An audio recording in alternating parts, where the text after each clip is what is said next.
আগামী 13তম সংসদ নির্বাচনের 2026 সালে 12 ফেব্রুয়ারি জাতীয় সংসদ নির্বাচনের ধানের শীষের প্রচারণার জন্য আমরা 11 নং বলাইচর ইউনিয়নের 4 নং ওয়ার্ডের বিভিন্ন নেতৃবৃন্দ, স্বেচ্ছাসেবক দল, যুব দল, মূল বিএনপি, অঙ্গ দল, মহিলা দল, কৃষক দল সবাই ঐক্যবদ্ধভাবে ডাক্তার শান্তিলা দেবীন প্রিয়াঙ্কার জন্য নির্বাচনী চালাচ্ছে এবং সবার ঘুরে ঘুরে যাচ্ছে। আমাদের মা বোনেরা সবাই আশ্বাস দিচ্ছে আমাদের শেরপুরের 1 আসনের ধানের শীষের প্রার্থী ডাক্তার শান্তিলা দেবীন প্রিয়াঙ্কাকে অত্যন্ত ভালোবাসে, অনেক আশ্বাস দিয়েছে। এবার আমাদের 4 নং ওয়ার্ডের পক্ষ থেকে বিপুল পরিমাণ ভোট দিয়ে জয়যুক্ত করিবে এই আশ্বাস দিয়েছেন আমাদের উত্তরাখণ্ড ওয়ার্ডের সাধারণ জনগণ। এর পাশাপাশি আমাদের শেরপুরের আরো বিদ্রোহী অনেক প্রার্থী আছে, ওনারা বিভিন্ন বিভ্রান্তি বিভিন্নভাবে কৌশল বিনিময় করতেছে। এর জন্য সবাই সচেতন হয়েছে। আমরা গেছিলাম, সবাই বলছে বিভিন্নভাবে টাকা পয়সা লোক দেখাইতেছে, বিভিন্নভাবে সরকার তৈরি করতেছে।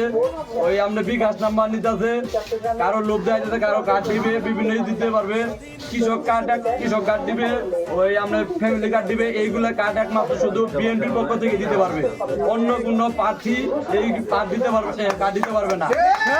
কৃষক কার্ড তারেক রহমান নিজে হাত তুলে দেখাইছে, কৃষক কার্ড আগামী দিনে প্রধানমন্ত্রী হবে তারেক রহমান বলেছে যে কৃষকদের জন্য কৃষক কার্ড দিবে, আর মহিলাদের জন্য, গৃহিণীদের জন্য ফ্যামিলি কার্ড দিবে।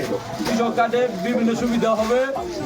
কৃষক কার্ডে দেখেন বছরে একটা ক্ষতিপূরণ আসে, 3 মাসে একটা ক্ষতিপূরণ আসে। আমরা এটা আবাদ করি, যেন ধান করি, ধানের ফলন মায়ের দেয়, বিভিন্ন পোকায় আক্রমণ করে বিভিন্ন আবহাওয়ার কারণে ক্ষতিগ্রস্ত হয়, সেই জন্য আমাদের ক্ষতিপূরণ দিবে। 3 মাসে পরপর একটা ক্ষতিপূরণের ভাতা আসবে আমাদের। আর গৃহিণী কার্ড আমাদের ফ্যামিলি চালানোর জন্য, অক্ষম ফ্যামিলি এদের দেখে তারেক জিয়া এমনভাবে কার্ডগুলো বলতে হবে যেন আমলিগের আমলে বিভিন্ন কার্ডগুলো বসাইছে, টাকার বিনিময় হয়েছে, কৌশল হয়েছে, যেন না হয় সেই জন্য একটা হটলাইন ব্যবহার করছে। হটলাইন নাম্বার দিতে ডাইরেক্ট বিএনপি মিডিয়াতে, যে নাম্বারে আমি সবাই পাবো, এই নাম্বারটা দিয়ে দিব আমরা বিএনপির পক্ষ থেকে। প্রত্যেকটা কর্মীকে আমরা দিয়ে দিব যেন সরাসরি মিডিয়া সেলের সাথে যোগাযোগ করতে পারে। কেউ যদি একটা কার্ড বিক্রি করে, কেউ যদি এই কার্ডের বিনিময়ে কেউ টাকা নেয়, লোক লালসা দেখায়, তাহলে এদের কঠিনভাবে ব্যবস্থা নেবে তারেক জিয়া। এর পাশাপাশি আমাদের দেশনায়ক তারেক রহমান আশ্বাস দিয়েছেন আমাদের দেশের ভবিষ্যতে যা হয়েছে তার থেকে দ্বিগুণ পরিবর্তন আনবে বলে আশ্বাস দিয়েছেন আমাদের মাঝে। বিভিন্ন জায়গায় প্রোগ্রাম, বিভিন্ন কথাতে দেখেন আজ রাজশাহী, চট্টগ্রাম, আপনার ওই ফেনীতে প্রোগ্রাম করেছে। যে পরিমাণ লোক হয়েছে সারা বাংলাদেশের ভিতরে 18 কোটি মানুষের মধ্যে, আমার মনে হয় আজকে ফেনীতে যে প্রোগ্রামটা দেখলাম, ওই আপনার চট্টগ্রামে যে প্রোগ্রামটা দেখলাম, কোটি কোটি লোক হয়েছে। তারেক জিয়া যে দিকে যাচ্ছে, ফেমিয়ানের বাসিওয়ালার মতো মানুষ আর পিছিয়ে পিছিয়ে ছুটছে।